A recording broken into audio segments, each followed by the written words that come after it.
Morning. तो students, मैंने आपको पिछले वीडियो में मैंने आपको परिमित समुच्चयों की गणन संख्या पर आधारित कुछ परिणाम बताए थे। अब उन्हीं परिणामों पर आधारित मैं आपको एक्सरसाइज 1.5 के कुछ क्वेश्चन बताने वाला हूँ। जैसे मैंने पहला, दूसरा और चौथा नंबर क्वेश्चन लिया हुआ है। पहला क्वेश्चन क्या है? 400 व्यक्तियों के समूह में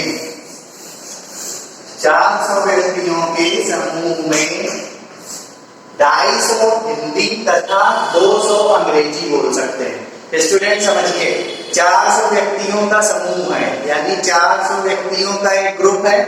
उसमें 250 लोग हिंदी बोल सकते हैं और 200 लोग अंग्रेजी बोल सकते हैं। अब ये तो ज्यादा हो गया। 400 व्यक्तियों का समूह है, उसमें से 250 लोग क्या बोल सकते हैं? हिंदी। और 200 लोग क्या बोल सकते हैं? अंग्रेजी।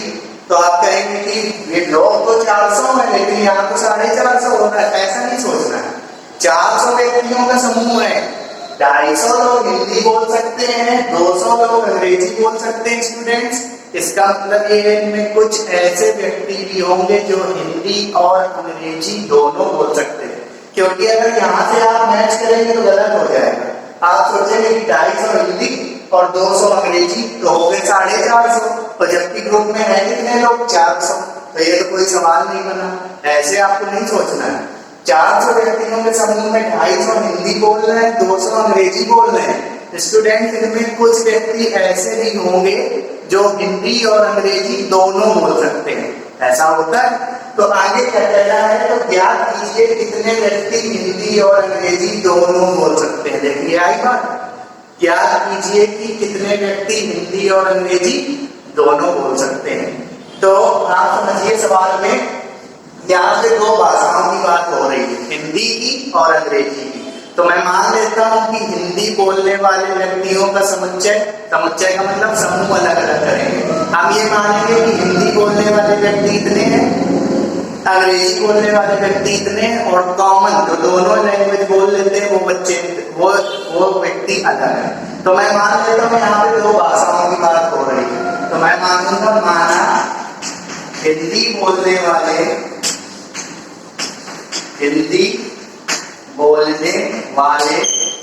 व्यक्तियों का समुच्चय, हिंदी बोलने वाले व्यक्तियों का समुच्चय। स्टूडेंट्स, मैं ये ले रहा हूँ कैपिटल ए, तथा अंग्रेजी बोलने वाले व्यक्तियों का समुच्चय कैपिटल बी। यहाँ पे सिर्फ दो प्रकार की भाषाओं की बात हो रही है, तो हमको दो समुच्चय ही बनाने हैं, एक अंग्रेजी बोलने वाले व्यक्तियों का समुच्चय और एक हिंदी बोलने वाले व्यक्तियों का समुच्चय। तो हिंदी बोलने वाले व्यक्तियों का समुच्चय मैंने स्टूडेंट्स कैपिटल ए ले लिया है, और अंग्रेजी बोलने वाले व्यक्तियों का समुच्चय कैपिटल बी ले लिया है। तो सवाल क्या कह रहा है? प्रश्नानुसार सवाल कहता है हिंदी बोलने वाले लोग कितने हैं? 250। तो हिंदी बोलने वाले व्यक्तियों की संख्या, यानी हिंदी बोलने वाले व्यक्तियों का समुच्चय क्या है? ए के सेट में कितने लोग शामिल है? 250 लोग शामिल है। यानी ए का जो सेट है उसमें 250 लोग होंगे। राम श्याम कुछ भी 250 लोग हो सकते हैं जो हिंदी बोल सकते हैं। यानी ये हिंदी बोलने वाले व्यक्तियों की संख्या है। संख्या का मतलब गणन संख्या। और कौन सी लैंग्वेज बोलने वाले? हिंदी। और हिंदी बोलने वाले व्यक्तियों का समुच्चय क्या है? ए। तो इसको हम लिखेंगे एन ए बराबर कितना है स्टूडेंट्स? 250। और अंग्रेजी बोलने वाले व्यक्तियों की संख्या कितनी है? 200। तो अंग्रेजी बोलने वाले व्यक्तियों की संख्या का जब हो जाए तो समझ जाइए एन लगाना है। और अंग्रेजी बोलने वाले व्यक्ति तो एन भी बराबर 200। तो क्या कह रहा है? उन व्यक्तियों की संख्या बताइए जो हिंदी और अंग्रेजी दोनों बोल सकते हैं। दोनों का मतलब कुछ व्यक्ति उनमें ऐसे होंगे जो दोनों लैंग्वेज जानते हैं। दोनों का मतलब कॉमन हो गया, जो हिंदी भी जाने और अंग्रेजी भी जाने। तो हिंदी का सेट क्या है? ए, और अंग्रेजी का सेट क्या है? बी। और दोनों जानते हो तो इंटरसेक्शन लगेगा। इंटरसेक्शन का मतलब कॉमन। तो ऐसे व्यक्तियों की संख्या जो हिंदी भी जानता हो, अंग्रेजी भी जानता हो, दोनों जानता हो, तो इंटरसेक्शन लगेगा। और संख्या निकालनी है तो एन। तो हमें निकालना है एन ए इंटरसेक्शन बी। और स्टूडेंट्स के जो 400 व्यक्ति हैं, ये हैं किस प्रकार के? ये खासियत है इन 400 व्यक्तियों की कि 400 व्यक्ति या तो अंग्रेजी बोलते हैं या तो हिंदी बोलते हैं। सवाल देख के समझ जाइए, 400 व्यक्तियों का समूह है जो या तो हिंदी बोल सकता है या तो अंग्रेजी बोल सकता है। तो या का सेंस किसमें निकलता है? या का सेंस निकलता है यूनियन में। तो 400 स्टूडेंट्स किसकी संख्या है? एन लगाएंगे। 400 उन व्यक्तियों की संख्या है जो या तो हिंदी बोलते हैं या अंग्रेजी बोलते हैं। तो या का मतलब क्या होगा? यूनियन। आप इस लैंग्वेज को पढ़ लीजिए तो आप जान जाएंगे कि 400 व्यक्तियों में कुछ व्यक्ति हिंदी बोल रहे हैं, कुछ व्यक्ति अंग्रेजी बोल रहे हैं। तो इसका मतलब यही तो है कि या तो आप हिंदी बोलते हैं या तो आप अंग्रेजी बोलते हैं। तो या का मतलब क्या? यूनियन। तो हमें ये जो दिया गया है 400 किसकी? हिंदी बोलने वाले व्यक्ति या अंग्रेजी बोलने वाले व्यक्तियों की संख्या दी गई, यानी एन ए यूनियन बी बराबर कितना दिया गया? 400। तो हमें निकालना है एन ए इंटरसेक्शन बी। तो मैंने आपको उस दिन सड़न संख्या पर आधारित परिणाम बताए थे, उसमें दूसरा परिणाम आपको बताया हुआ था। क्या होता था दूसरा परिणाम? N A union B equal n A plus N B minus n A intersection, है ना स्टूडेंट? तो आप बताइए एन ए यूनियन बी कितना है? 400, एन ए 250 और ये एन बी 200 और minus n A intersection B मुझे चाहिए। तो बताइए इससे एन ए इंटरसेक्शन बी का मान निकालेंगे, 250 और 200 ऐड हो जाएंगे तो स्टूडेंट 450 हो जाएगा और 450 को यहाँ माइनस करेंगे तो यहाँ बचेगा -50 equal minus n A intersection B. Minus से माइनस भी कैंसिल हो जाएगा तो एन ए इंटरसेक्शन बी बराबर कितना आएगा स्टूडेंट्स? 50। यानी ये उन व्यक्तियों की संख्या है जो हिंदी तथा अंग्रेजी दोनों बोलते हैं स्टूडेंट्स। तो अगर इसका हम वेन आरेख बनाते इस स्थिति का तो कैसे बनाते? एक यूनिवर्सल सेट बनाते। अब देखिए इस स्थिति में कुछ व्यक्ति ऐसे जो दोनों लैंग्वेज बोल रहे हैं, तो ये हिंदी वाली लैंग्वेज का सर्कल हो गया और ये इंग्लिश लैंग्वेज का सर्कल हो गया। क्योंकि कुछ व्यक्ति दोनों लैंग्वेज बोल रहे हैं तो ये सर्कल ऐसे बनेगा, ये हिंदी वाली लैंग्वेज का सर्कल है, ये इंग्लिश लैंग्वेज का सर्कल है ना स्टूडेंट्स? तो यहाँ पर बताइए ये जो कॉमन है, ये जो कॉमन पार्ट है, ये वे व्यक्ति है जो हिंदी तथा अंग्रेजी दोनों बोलते हैं। तो बताइए दोनों कितने बोल रहे हैं? 50। दोनों लैंग्वेज को कितने लोग जानते हैं? 50। तो ये आ गया 50 स्टूडेंट्स। ये इसका हो गया क्या? वेन आरेख हो गया और ये सवाल भी लग गया। आते हैं अगले सवाल में।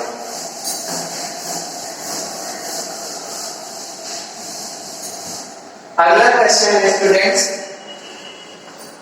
आपको क्वेश्चन पढ़ना बहुत अच्छे से है कि 25 छात्रों की एक कक्षा में 12 छात्रों ने गणित चुना, 8 में गणित लिया किंतु जीव विज्ञान में। इसकी पूरी लैंग्वेज आप पढ़ेंगे स्टूडेंट्स। 25 छात्रों की एक कक्षा है, 25 छात्रों की एक क्लास है, उसमें से 12 छात्रों ने गणित चुना। 12 छात्रों ने क्या चुना? गणित। 8 में गणित लिया किंतु जीव विज्ञान नहीं ली। ये 12 सिर्फ गणित वाले हैं। 25 में 12 स्टूडेंट ऐसे हैं जिन्होंने क्या लिया? गणित। 8 स्टूडेंट्स ऐसे हैं जिसने गणित लिया किंतु जीव विज्ञान नहीं ली। यानी 25 बच्चों की जो क्लास है उसमें 12 स्टूडेंट्स गणित वाले हैं, लेकिन 8 स्टूडेंट्स ऐसे हैं जिन्होंने गणित लिया किंतु बायोलॉजी यानी जीव विज्ञान नहीं ली। पूरी लैंग्वेज को पढ़िए तब आप समझ पाएंगे। तो उन छात्रों की संख्या क्या कीजिए जिन्होंने गणित तथा जीव विज्ञान दोनों चुने। तो इसमें भी 2 सब्जेक्ट की ही बात हो रही है, गणित और जीव विज्ञान की। तो हम क्या करेंगे? एक सेट बनाएंगे उन स्टूडेंट्स का जिन्होंने गणित लिया है और एक समुच्चय उन स्टूडेंट्स का बनाएंगे जिन्होंने क्या लिया है? जीव विज्ञान लिया है। तो सवाल की शुरुआत यही से करते हैं। माना गणित चुनने वाले विद्यार्थियों का समुच्चय, माना गणित चुनने वाले विद्यार्थियों का समुच्चय कैपिटल ए तथा जीव विज्ञान चुनने वाले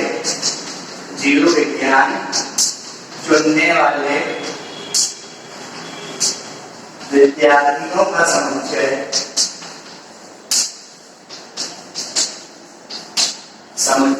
कैपिटल बी है। अब जरा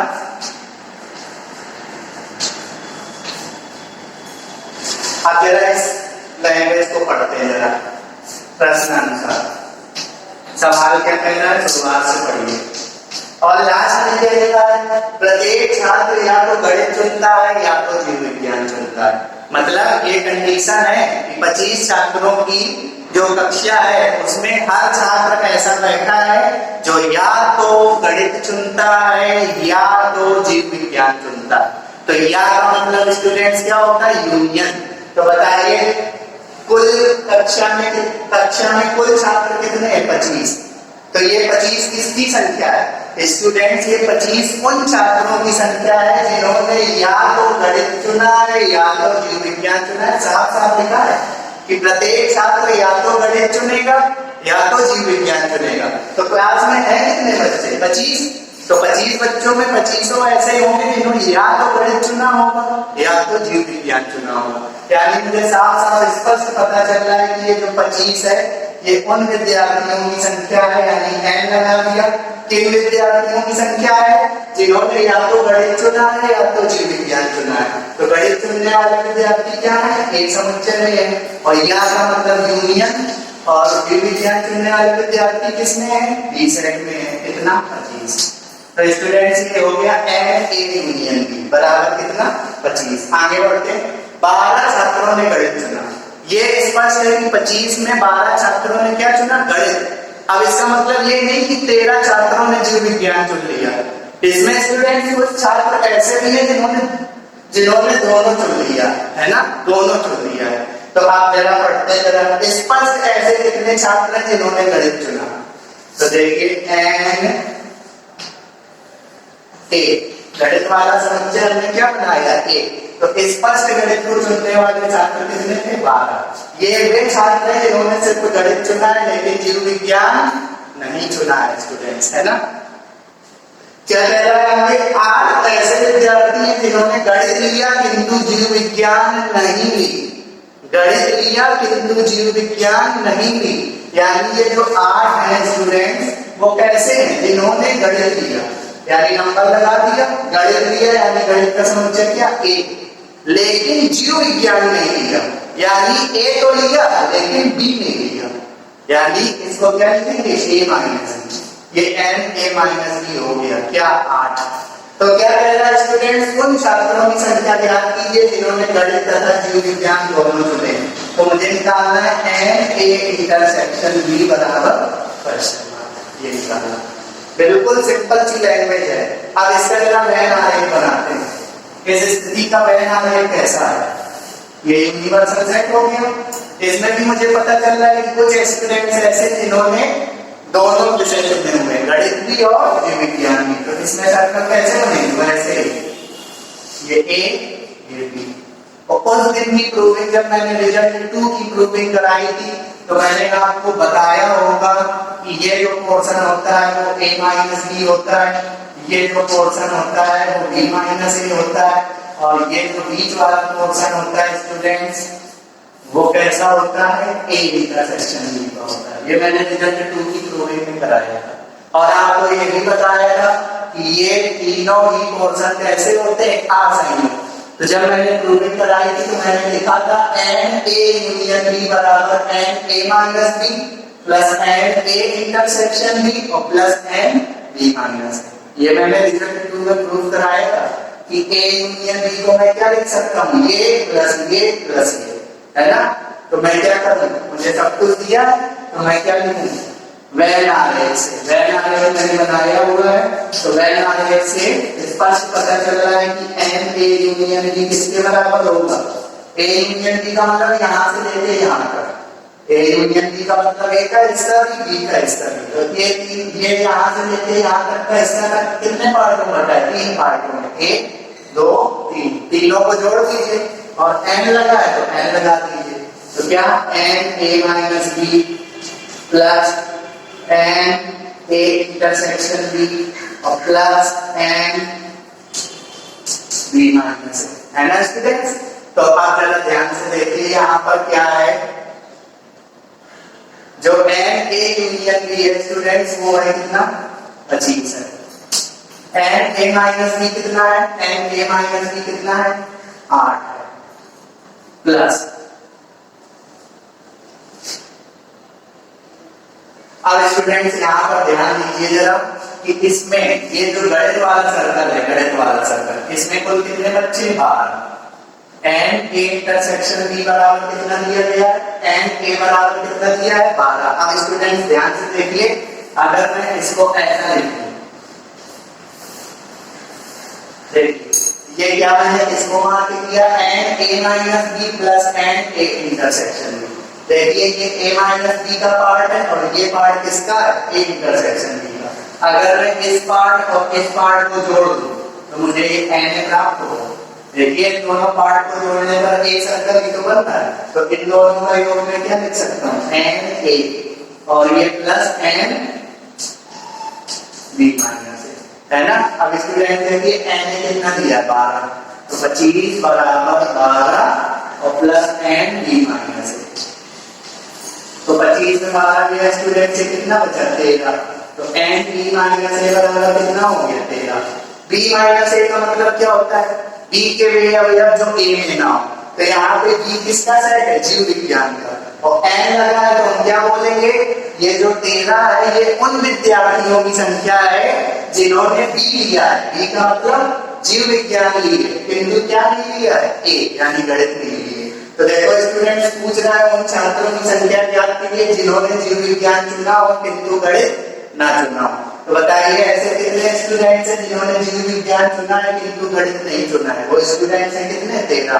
तो आप लिखेंगे अतः उन विद्यार्थियों की संख्या जिन्होंने जीव विज्ञान चुना है किंतु गणित नहीं चुना है। तो स्टूडेंट से कितने हो गए? 13। तो स्टूडेंट ध्यान से देखिए यहाँ पर कितने लोग आ गए? 13। यहाँ पे कितने लोग थे? 8। जिन्होंने गणित चुना है किंतु जीव विज्ञान नहीं चुना है वो 8 थे। जिन्होंने जीव विज्ञान चुना है किंतु गणित नहीं चुना है वो 13 थे। तो क्या कहना? दोनों के बताओ कितने हो गए? तो दोनों के चुनने वाले बच्चे हमें चाहिए कि ऐसे कितने विद्यार्थी जिन्होंने दोनों चुने हुए हैं। तो बताइए ये तो बहुत ही सिंपल है। इस पूरे सर्कल में कितने लोग थे?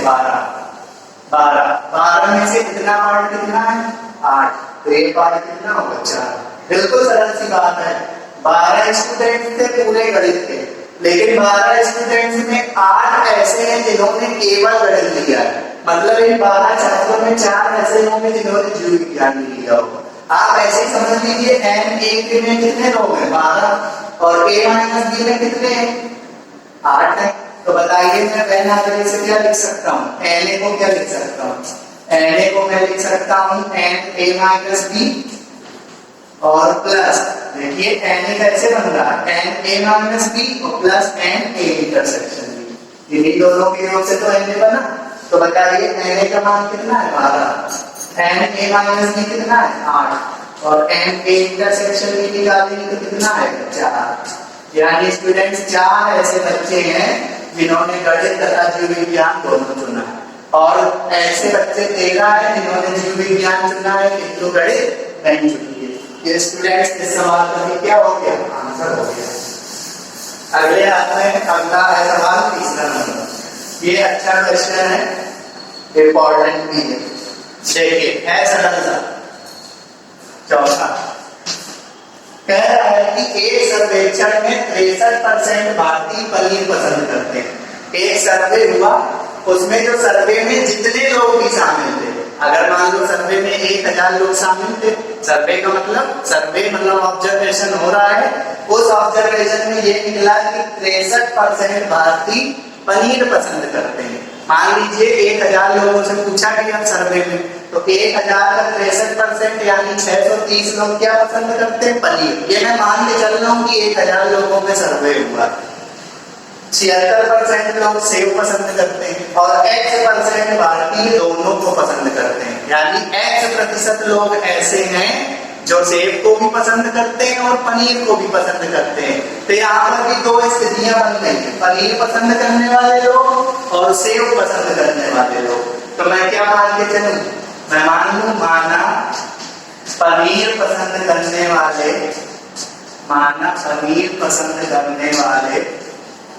भारतीयों की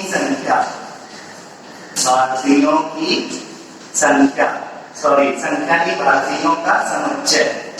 मान लेते पनीर पसंद करने वाले भारतीयों का समुच्चय क्या? कैपिटल है।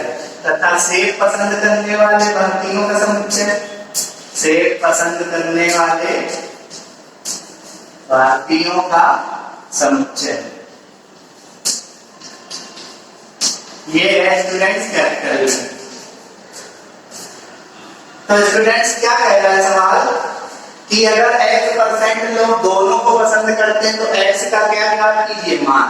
अब स्टूडेंट्स ये जो बोल दिया कि एक सर्वेक्षण में 63% लोग पनीर पसंद करते हैं, 76% लोग सेब पसंद करते हैं, है ना स्टूडेंट्स। तो ये बोल दिया 63% लोग पनीर पसंद करते हैं और 76% लोग सेब पसंद करते हैं। लेकिन हमको ये नहीं पता है कि जो सर्वेक्षण हुआ है यानी सर्वे हुआ है वो कितने लोगों में हुआ है, ये नहीं पता है। तो जैसे आप प्रतिशत के सवालों को लगाते थे 100 रुपए लेकर मान लेते थे, तो मैं मान लेता हूं कि इस सर्वेक्षण में कितने लोग शामिल थे, 100 लोग शामिल थे। तो लिखेंगे माना सर्वेक्षण में शामिल व्यक्तियों की संख्या। ये थोड़ा सा नया सवाल है क्योंकि यहाँ परसेंट का जिक्र हो रहा है, तो हमें ये मानना पड़ेगा कि कितने लोगों में सर्वेक्षण हुआ। तो मैं मान के चल रहा हूँ कि 100 लोगों में सर्वेक्षण हुआ, तो माना सर्वेक्षण में शामिल व्यक्तियों की संख्या, सर्वेक्षण में शामिल व्यक्तियों की संख्या कितनी थी, 100। तो बताइए सर्वेक्षण में किस प्रकार के लोग शामिल हैं, जो या तो पनीर पसंद करते हैं या तो सेब पसंद करते हैं, या तो पनीर या तो सेब, या का सेंस आ रहा है, या का सेंस आ रहा है, इसका मतलब क्या है, यूनियन। तो बताइए ऐसे 100 लोग हैं जो या तो पनीर पसंद करते हैं या तो सेब पसंद करते हैं। तो स्टूडेंट्स ये जो 100 है वो क्या है, A union B, number of A union B यानी A यूनियन B की गणन संख्या ये कितनी है, 100। अब स्टूडेंट्स बताइए कितने परसेंट लोग पनीर पसंद कर रहे हैं, 63। तो पनीर पसंद करने वाले भारतीयों की संख्या, पनीर पसंद करने वाले भारतीयों की संख्या कितने परसेंट है, 63% है। लेकिन परसेंटेज निकालते किसका है, कुल का। तो कुल कितने लोग थे, 100। तो 100 का 63%, 100 का 63%। तो स्टूडेंट 100 का 63% सभी को आता होगा, 63 होता है। तो बताइए ये 63 वे व्यक्ति हैं जो किसको पसंद करते हैं, पनीर। तो पनीर पसंद करने वाले भारतीयों का समुच्चय कितना था, A। तो यानी एंड ए बराबर कितना है, 63। 76% लोग सेब पसंद करते हैं, तो सेब पसंद करने वाले भारतीयों की संख्या कैसे निकलेगी, आपकी बात 100 का कितना निकलेगा, 76%, क्योंकि 76% लोग सेब पसंद कर रहे हैं। ये कितना आएगा, 76, यानी ये एनबी हो गया। तो एनबी बराबर 76। स्टूडेंट 8% लोग ऐसे भी हैं जो दोनों को पसंद करते हैं। तो यहाँ पर क्या पड़ेगा, पनीर तथा सेब, पनीर तथा सेब दोनों को पसंद करने वाले भारतीयों की संख्या, पसंद करने वाले भारतीयों की संख्या ये कितने परसेंट है, 8%। और कुल कितने लोग थे सर्वेक्षण में, 100। तो 100 का x%। तो स्टूडेंट 100 का x% निकालेंगे तो स्टूडेंट x आएगा, 100 इंटू x बटे 100 यानी x बचेगा।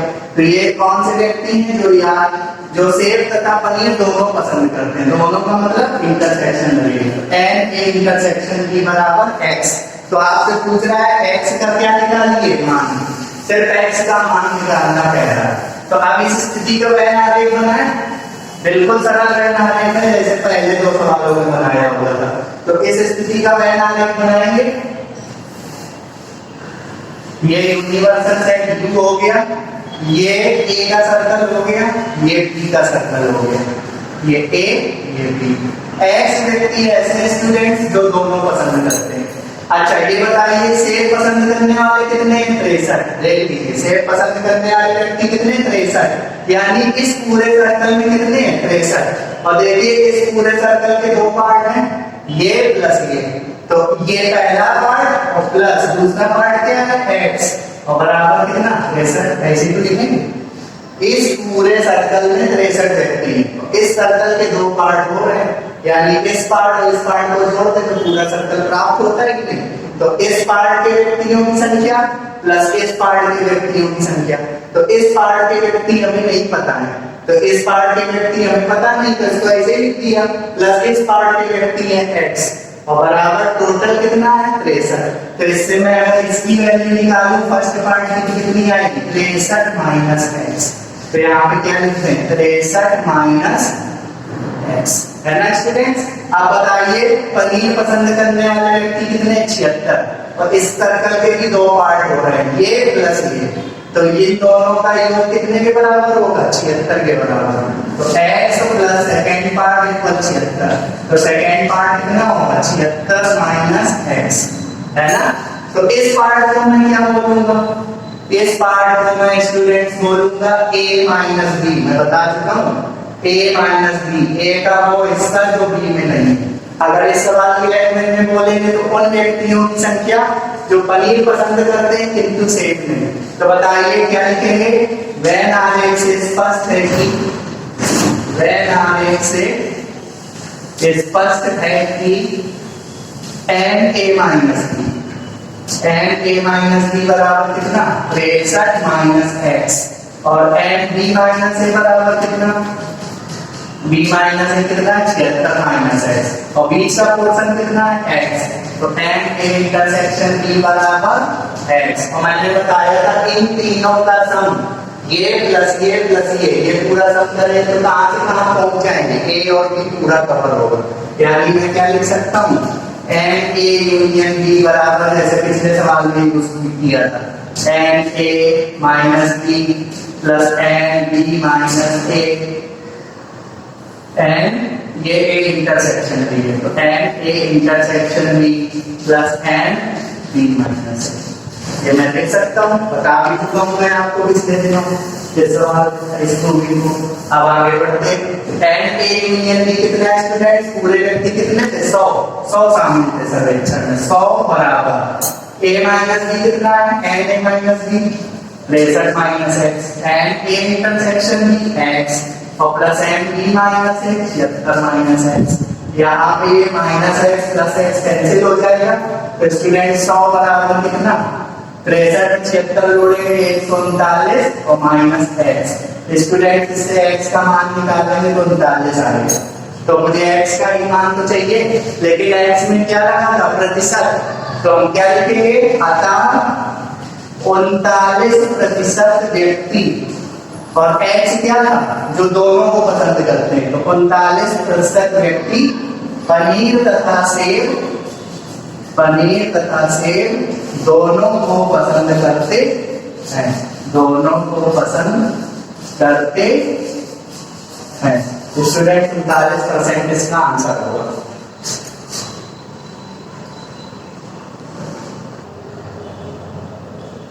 सो स्टूडेंट मैंने एक सवाल और लिया हुआ है एक्सरसाइज का, यदि x तथा y दो समुच्चय है, x तथा y दो समुच्चय है, अब की बार समुच्चय a और b से हटके क्या होगा x और y, x और y दो समुच्चय है तथा nx बराबर 17, nx का मतलब x की घन संख्या 17 है, y की घन संख्या 23 है, x यूनियन y की घन संख्या कितनी है 38। तो आपको बताना है nx इंटरसेक्शन y। तो अगर इस स्थिति को मैं बनाऊं वैन आलेख से कैसे बनाएंगे, देखिए x इंटरसेक्शन y पूछ रहा है यानी दोनों सर्कल ऐसे ही फिगर बनेगा। तो यहाँ पर बस क्या चेंज होगा स्टूडेंट्स, यहाँ पे a की जगह x होगा b की जगह y होगा। तो स्टूडेंट ध्यान से देखिए इस nx में कितने लोग हैं 17 और इस ny में कितने लोग हैं 23। तो बीच वाला यानी nx इंटरसेक्शन y निकालना है आपको। तो इसमें आपको वैन आलेख बनाने की वैसे जरूरत नहीं है, सीधे आपको मैंने फार्मूला प्रूव कराया हुआ है tan a यूनियन b बराबर na plus nb minus na intersection b, बस वही लगा दीजिए सीधा आ जाएगा। बस इसमें क्या करेंगे हम a की जगह x का यूज करेंगे b की जगह y का यूज करेंगे क्योंकि इसमें सेट था a और b तो इसमें सेट है x और y। तो क्या सूत्र होगा nx union y equal nx plus ny minus nx intersection y। बस a को x से बदल दिया b को y से बदल दिया, बस मान रख दीजिए।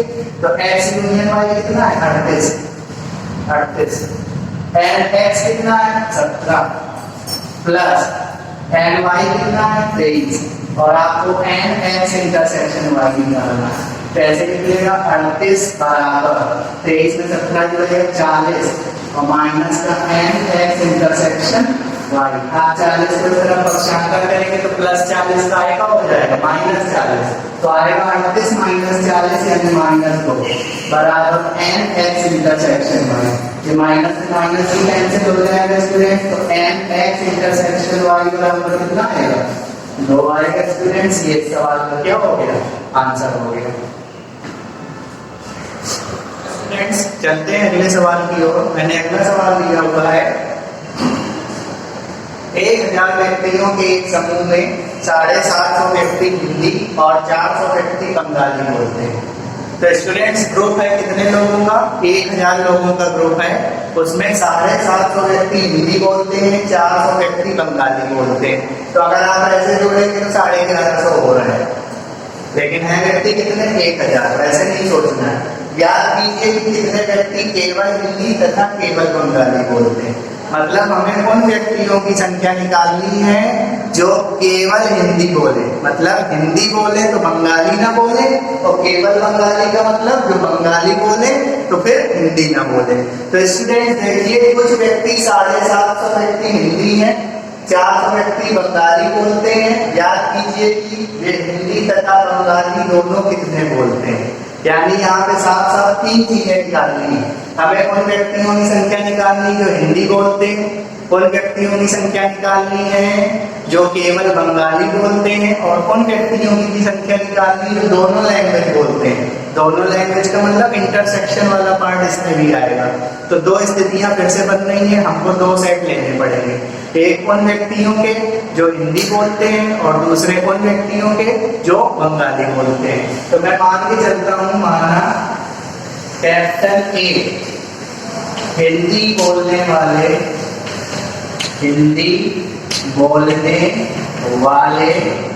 व्यक्तियों का समुच्चय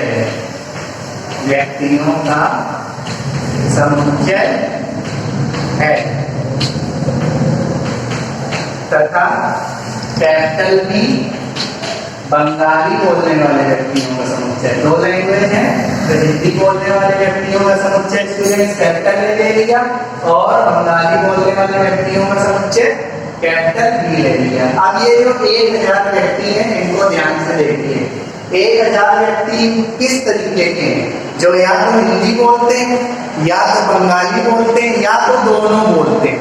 तो बार बार यहाँ का संचालन जो 1000 है स्टूडेंट्स वो उन व्यक्तियों की संख्या है। संख्या का मतलब n लगा लिया जो या तो हिंदी बोलते हैं या तो बंगाली बोलते हैं। तो n के बाद हिंदी बोलने वाले व्यक्तियों का समुच्चय a यूनियन बंगाली बोलने वाले व्यक्तियों का समुच्चय b। ये कितना है स्टूडेंट्स 1000। अब आगे बढ़िए 700 व्यक्ति हिंदी बोलते हैं तो केवल हिंदी बोलने वाले व्यक्ति मतलब हिंदी बोलने वाले व्यक्ति कितने हैं 750। अंग्रेजी बोलने वाले बंगाली बोलने वाले व्यक्ति कितने हैं 400। याद कीजिए कितने व्यक्ति केवल हिंदी तथा केवल बंगाली बोलते हैं। ये भी याद कीजिए कितने व्यक्ति हिंदी तथा बंगाली दोनों बोलते हैं। तो इसका वेन आरेख बनाए अगर हम इस स्थिति का वेन आरेख निम्न है। इसका वेन आरेख कैसे बनेगा बिल्कुल वैसे ही जैसे मैं बता रहा था पीछे वाले सवालों में। ये यूनिवर्सल सेट U एक सेट होगा हिंदी बोलने वाले व्यक्तियों का कैपिटल A और एक सेट होगा बंगाली बोलने वाले व्यक्तियों कैपिटल B।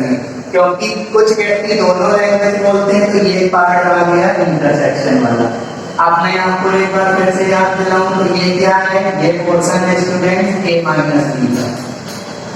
ये पोर्शन क्या है ये पोर्शन है स्टूडेंट्स b माइनस ए का और ये जो बीच वाला पोर्शन है ये बीच वाला पोर्शन ये स्टूडेंट्स है a इंटरसेक्शन b का। तो मैं a यूनियन b को क्या लिख सकता हूँ a portion plus a portion plus a portion है ना स्टूडेंट्स। तो हमें क्या क्या चाहिए ऐसे व्यक्ति जो केवल हिंदी बोले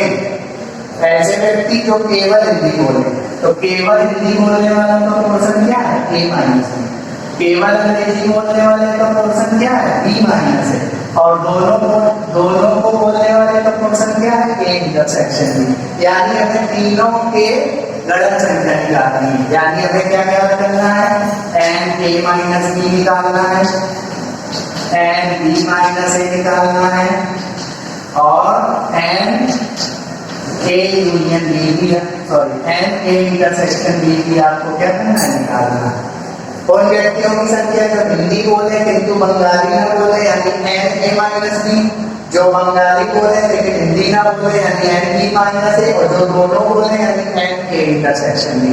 तो हम ये सपोज करके चलते हैं कि ये जो ए इंटरसेक्शन बी में मान लेते हैं एक्स व्यक्ति, मान लेते हैं ऐसे व्यक्ति एक्स है जो दोनों लैंग्वेज बोल लेते हैं। तो स्टार्टिंग कहां से होगी सवाल की, माना दोनों भाषाओं को बोलने वाले व्यक्तियों की संख्या, दोनों भाषाओं को बोलने वाले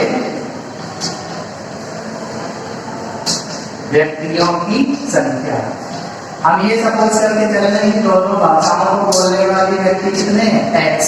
तो x कौन सा पोर्शन है, a इंटरसेक्शन b में कितने हुए हैं, x, यानी n a इंटरसेक्शन b बराबर कितना, x। तो अब स्टूडेंट्स बहुत ही सिंपल है, तो व्हेन आरेख से क्या स्पष्ट होगा, ध्यान से देखिए। अगर मैं ये फर्स्ट पार्ट डालूं, ये सेकंड पार्ट डालूं, ये थर्ड पार्ट डालूं, तो फर्स्ट और सेकंड पार्ट का सम a, देखिए ये सर्कल फर्स्ट और सेकंड के जोड़ने से बन रहा है, तो आप ऐसे लिख लीजिए first part plus second part equal a circle मिल रहा है। तो फर्स्ट पार्ट क्या है, ए माइनस बी, इसको क्या लिखेंगे, n A minus B. Second part क्या है, ए इंटरसेक्शन बी, तो n A intersection B equal क्या बना है, एन ए। तो अगर मैं एन ए माइनस बी की वैल्यू निकाल तो क्या करूंगा, इसको पक्षांतर कर देंगे। तो क्या लिखते हैं, एन ए माइनस बी बराबर N A minus n A intersection B. तो एन ए माइनस बी बराबर क्या, एन ए कितना है स्टूडेंट्स, एन ए है 750 और माइनस एक्स। तो स्टूडेंट्स ये जो नंबर आया 750 माइनस एक्स, लेकिन हमें एक्स का मान निकालना होगा। इसी प्रकार इसमें बताइए सेकेंड और थर्ड को जोड़ने पे बी मिल रहा है, तो इसको हम क्या लिखेंगे, सेकेंड क्या है, N A intersection B, plus third क्या है, बी माइनस ए, तो n B minus A equal क्या बनेगा, एन बी। तो अगर मैं एन बी माइनस ए निकालूं तो इसको पक्षांतर करूंगा, तो इसी प्रकार एन बी माइनस ए क्या होगा, n B minus n A intersection B. और स्टूडेंट्स इसको मैं समीकरण 1 बना के ले रहा हूँ, इसको 2, और एन बी माइनस ए जो आएगा उसको समीकरण 3। तो एन बी स्टूडेंट्स कितना है, 400 minus n A intersection B कितना है, एक्स, है ना। ये मैंने 3 इक्वेशन बना ली, इन्हीं तीनों का तो मान चाहिए, लेकिन इन तीनों का मान मिलेगा तब जब मैं x की क्या निकालूंगा, वैल्यू। तो अब बहुत ही सिंपल सी बात है, हम जानते हैं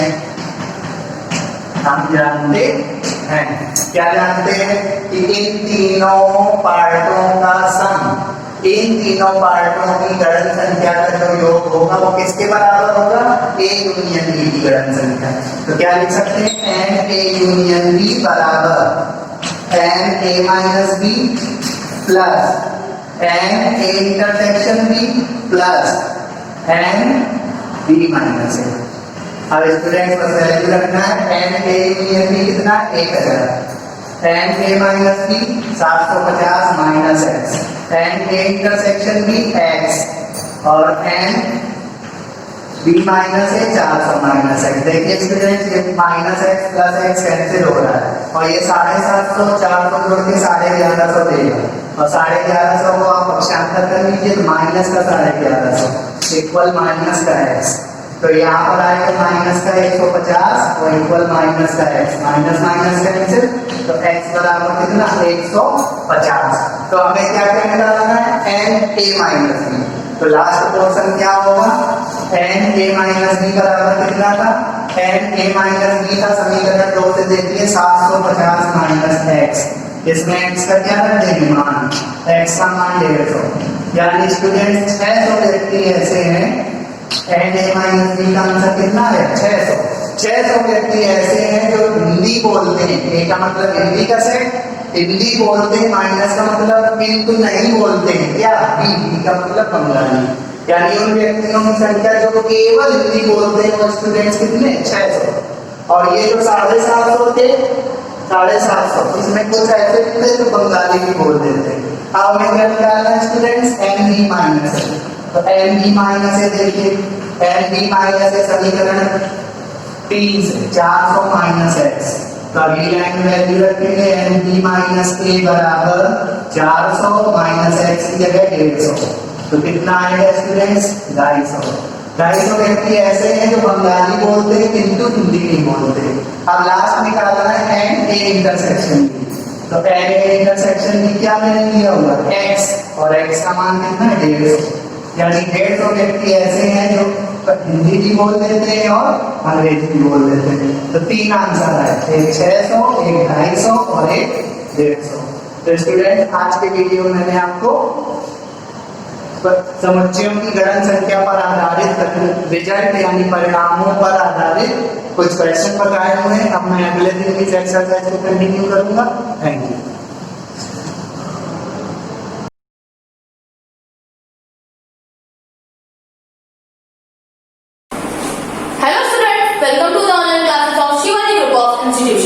स्टूडेंट आज मैं स्टार्ट करने जा रहे हैं नया चैप्टर जो है बायोलॉजिकल क्लासिफिकेशन, जिसमें हम लोगों ने फर्स्ट चैप्टर में पढ़ रखा है क्लासिफिकेशन क्या होता है, टैक्सोनॉमी क्या होती है, सिस्टमैटिक्स क्या होता है। तो सिस्टमैटिक्स क्या होता है, किसी भी चीज को सिस्टम से अरेंज करना, यानी किसी भी सामान को, बुक को या किसी और चीज को सिस्टम वाइज अरेंज करना इज कॉल्ड सिस्टमैटिक्स। टैक्सोनॉमी क्या है, वर्गीकरण। क्लासिफिकेशन क्या है, किसी चीज को वर्गीकरण करना, कि हम लोग कैसे उसको क्लासिफाई कर सकते हैं, उसके आधार पर क्या गुण, क्या दोष, क्या समानता रखें कि ये अच्छे से क्लासिफाई हो जाए, हमें किसी प्रकार का कंफ्यूजन ना रहे। तो हम लोग क्या पढ़ना है, बायोलॉजिकल क्लासिफिकेशन, जो क्या है सेकेंड चैप्टर। अरस्तु ने वैज्ञानिक रूप से वर्गीकरण का प्रयोग किया। क्या, किसने किया, अरस्तु। स्टूडेंट्स अरस्तु जो है वो बहुत ही इंपॉर्टेंट नेम है हम लोग की बायो में, तो क्या करना है, इनको याद रखना है। तो इन्होंने क्या किया कि वर्गीकरण का प्रयोग किया था, किसने, अरस्तु ने। नेक्स्ट है कि सभी जीव जातियों को उनके समान असमान लक्षणों के आधार पर बांटना क्या कहलाता है, वर्गीकरण। तो वर्गीकरण मैंने अभी बताया कि क्या होता है, किसी भी जीव जाति को, बहुत सारे एनिमल्स पाए जाते हैं यहाँ पर, बहुत सारे ऑर्गेनिजम्स पाए जाते हैं, तो उनको क्या करना है हम लोग को, समानता असमानता, उनकी भिन्नता, उनके गुण, उनके दोष, उनके हैबिटाट, सबके अकॉर्डिंग क्या करना है, उनको क्लासिफाई करना है। तो ये क्या कहलाता है, वर्गीकरण कहलाता है। वर्गीकरण की आवश्यकता, क्यों हमें वर्गीकरण की आवश्यकता पड़ी थी, क्योंकि यहाँ पर बहुत सारे एनिमल्स पाए जाते हैं जिनकी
हेलो स्टूडेंट, कक्षा 11 सामान्य हिंदी।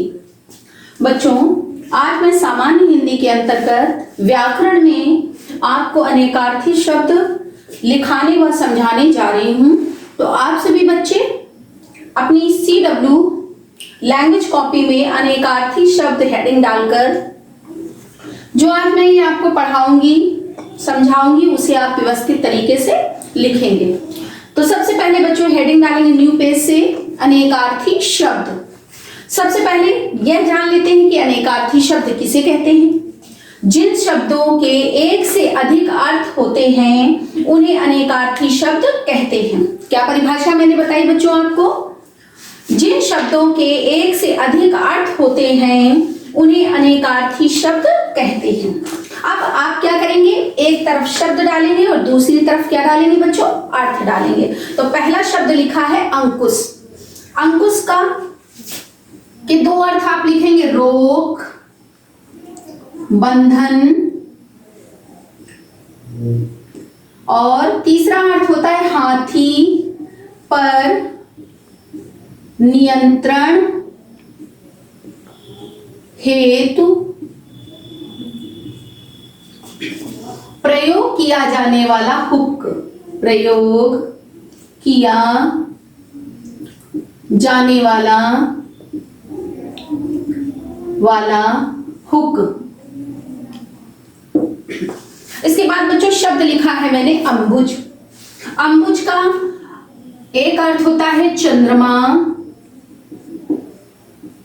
अंबुज कमल को भी बोलते हैं और अंबुज शंख को भी बोलते हैं। ठीक बच्चों, इसके बाद शब्द लिखा है मैंने अक्षत। अक्षत का अर्थ होता है संपूर्ण। अक्षत का एक अर्थ होता है अखंड, और अक्षत चावल का दाना भी कहलाता है। चावल का दाना। इसके बाद बच्चों अगला शब्द मैंने लिखा है अक्षर। अक्षर का अर्थ होता है वर्ण। अक्षर माने होता है ब्रह्मा, और अक्षर माने ईश्वर भी होता है। इसके बाद बच्चों शब्द लिखा हुआ है अनंत। अनंत का अर्थ होगा अंत रहित। अंत रहित, और अनंत का अर्थ बच्चों आकाश भी होता है। अनंत माने बच्चों विष्णु भी होता है। विष्णु। इसके बाद बच्चों शब्द लिखा हुआ है अनल। तो अनल का एक अर्थ आप जानते ही हैं, आग, और दूसरा अर्थ होता है बच्चों विष्णु। इसके बाद लिखा हुआ है शब्द अमृत, और अमृत का एक अर्थ जानते हैं आप, सुधा। अमृत, अमृत का मतलब ना मरा हुआ, ना मरा हुआ। और अमृत का एक अर्थ बच्चों अमर भी होता है, अमर। इसके बाद बच्चों शब्द लिखा हुआ है अज। अज माने जो होता है बकरा, बकरा। अज माने जो होता है ब्रह्मा भी होता है, और अज माने ईश्वर भी होता है। इसके बाद शब्द लिखा हुआ है बच्चों अरुण। तो अरुण बाल सूर्य को बोलते हैं। तो आप क्या लिखेंगे अर्थ में, बाल सूर्य। और अरुण माने लाल रंग भी होता है। अरुण माने लाल, तो लिखेंगे अरुण माने लाल रंग। इसके बाद बच्चों शब्द लिखा हुआ है अर्क। अर्क, अर्क का एक अर्थ होता है सूर्य, और एक अर्थ होता है काढ़ा। आया बच्चों समझ में? इसको आपको भली भांति अपनी कॉपी पे नोट करना है। इसके बाद बच्चों अगला शब्द लिखा हुआ है अर्थ। तो अर्थ का मतलब होगा मतलब, कारण, और अर्थ माने बच्चों होता है धन। धन। इसके बाद बच्चों जो शब्द लिखा है आग। आग। आग का अर्थ होता है अग्नि। अग्नि। आग का अर्थ बच्चों गर्मी भी होता है, और आग का अर्थ ईर्ष्या भी होता है। इसके बाद बच्चों शब्द लिखा हुआ है आदि। तो आदि ईश्वर को भी बोलते हैं, और आदि माने होता है प्रथम भी होता है, और आदि माने आरंभ भी होता है या प्रारंभ भी होता है। इसके बाद बच्चों अगला शब्द मैंने लिखा है उत्तर। तो उत्तर का एक अर्थ होगा जवाब। उत्तर का एक अर्थ होता है पीछे, और उत्तर एक दिशा। उत्तर एक क्या है बच्चों? दिशा। फिर बच्चों शब्द लिखा हुआ है कल। कल के भी कई अर्थ होते हैं। तो सबसे पहले कल बोलते हैं आने वाला कल, आने वाला दिन, उसको भी कल बोलते हैं। एक अर्थ होता है बीता हुआ दिन, उसको भी कल बोलते हैं, बीता हुआ दिन। और एक बच्चों कल का अर्थ होता है मशीन। इसके बाद बच्चों अगला शब्द मैंने लिखा है काल। काल के भी अनेक अर्थ होते हैं। काल का अर्थ होता है मृत्यु, समय, यमराज। इसके बाद बच्चों अगला शब्द दिया हुआ है कनक। तो कनक के दो अर्थ होते हैं। कनक माने होता है सोना, और दूसरा अर्थ है धतूरा। धतूरा। इसके बाद शब्द लिखा हुआ है बच्चों कर्ण। तो कर्ण कुंती के ज्येष्ठ पुत्र को भी कहते थे। तो आप लिखेंगे कर्ण का एक अर्थ क्या हुआ? कुंती का ज्येष्ठ पुत्र, और एक अर्थ होता है कर्ण माने कान। इसके बाद बच्चों अगला शब्द मैंने लिखा है कमल। तो कमल माने होता है पंकज। कमल माने पानी भी होता है, और कमल माने पीलिया रोग। पीलिया रोग। इसके बाद बच्चों शब्द लिखा हुआ है कुंभ। कुंभ का एक अर्थ तो आपको मालूम होगा घड़ा। कुंभ माने घड़ा, और कुंभ बोलते हैं प्रयाग का मेला। प्रयाग का मेला। इसके बाद बच्चों शब्द दिया हुआ है कुल।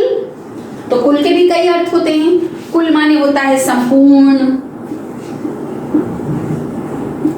कुल का एक अर्थ होता है वंश।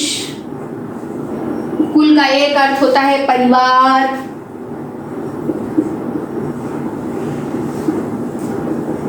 इसके बाद बच्चों अगला शब्द दिया हुआ है कृष्ण। और कृष्ण शब्द के अर्थ होते हैं, एक तो आप जानते ही हैं श्री कृष्ण। तो कृष्ण का श्री कृष्ण, और कृष्ण का एक अर्थ होता है बच्चों काला। फिर बच्चों शब्द दिया हुआ है खग। तो खग माने जो होता है सूर्य भी होता है, खग माने पक्षी भी होता है, और खग माने वायु। सूर्य मत लिखिए, आप क्या लिखेंगे? पक्षी, वायु और पक्षी। फिर इसके बाद बच्चों शब्द दिया हुआ है शिव। शिव के दो अर्थ होते हैं। शिव माने शंकर, शंकर होता है। शिव माने क्या होता है? शंकर। और अगला शब्द शिव माने होता है कल्याण।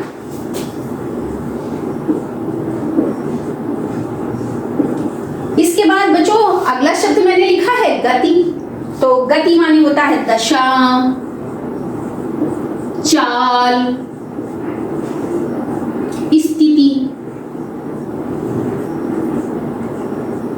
बच्चों ये जो मैं अनेकार्थी शब्द लिखवा रही हूं बोर्ड परीक्षाओं में, इससे निर्धारित 2 अंकों के प्रश्न पूछे जाते हैं।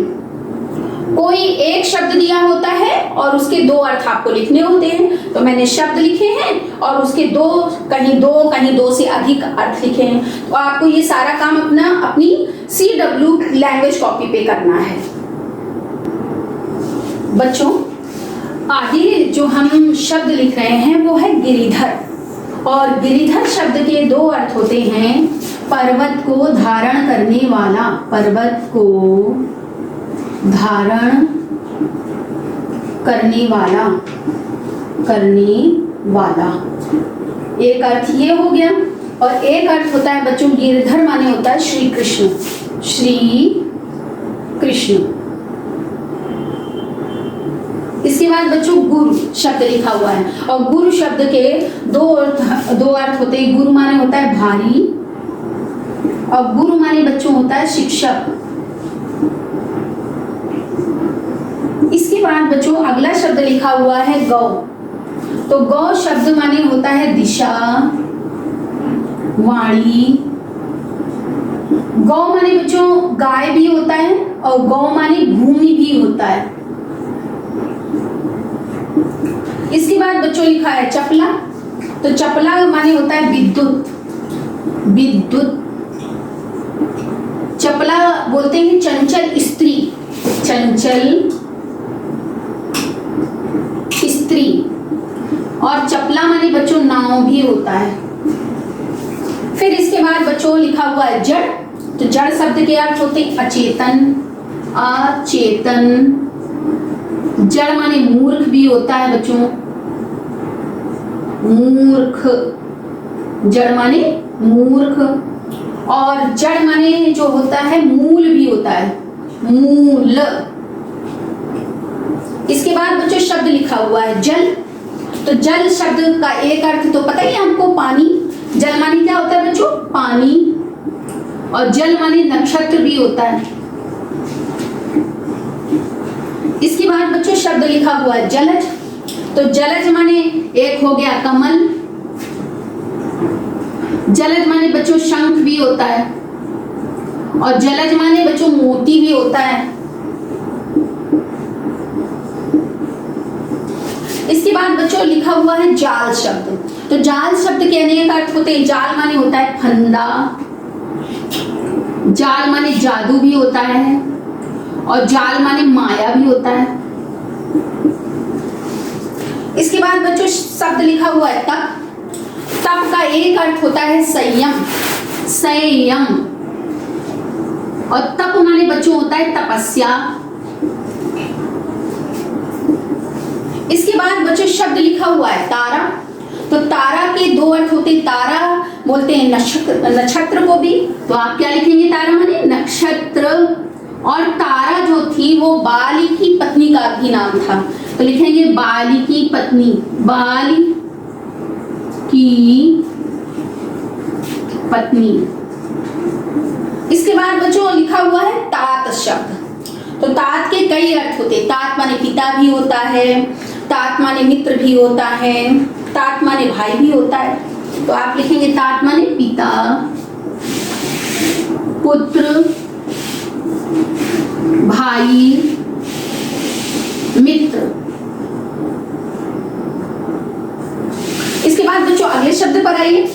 अगला शब्द क्या लिखा है मैंने? दंड। दंड, दंड माने होता है सजा। दंड एक व्यायाम भी होता है बच्चों, व्यायाम।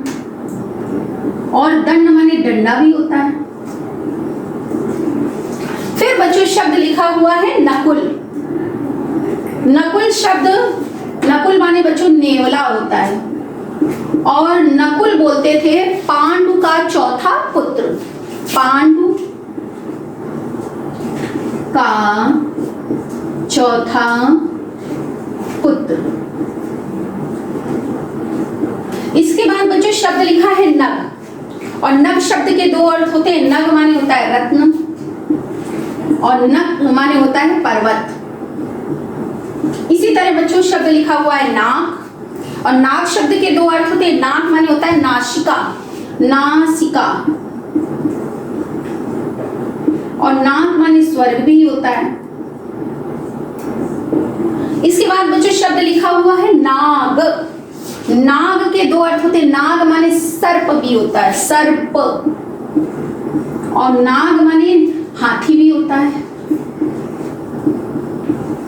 इसके बाद बच्चों लिखा हुआ है निशाचर शब्द। निशाचर, निशाचर बोलते हैं राक्षस को,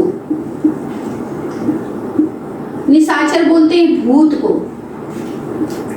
निशाचर बोलते हैं उल्लू को, और निशाचर बोलते हैं बच्चों गीदड़ को। इसके बाद बच्चों अगला शब्द लिखा है मैंने पतंग। पतंग शब्द के दो अर्थ होते हैं सूर्य। पतंग माने बच्चों पतंगा भी होता है, और पतंग माने बच्चों एक खिलौना, एक खिलौना, या आप लिख सकते हैं उड़ाई जाने वाली पतंग, उड़ने वाली पतंग। इसके बाद बच्चों शब्द लिखा हुआ है बाण। बाण शब्द के अर्थ होते हैं बच्चों, बाण माने होता है तीर, और बाण माने होता है बाणासुर। इसके बाद बच्चों अगला शब्द लिखा है मैंने बिजली, और बिजली एक कर्णाभूषण होता है, कर्णाभूषण, और बिजली माने बच्चों विद्युत।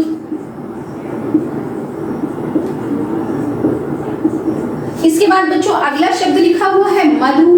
तो मधु, मधु माने होता है शहद। मधु माने क्या होता है बच्चों? शहद। और मधु माने बच्चों मीठा भी होता है, मीठा। और मधु माने बच्चों बसंत ऋतु को भी मधु बोलते हैं, बसंत, वसंत ऋतु।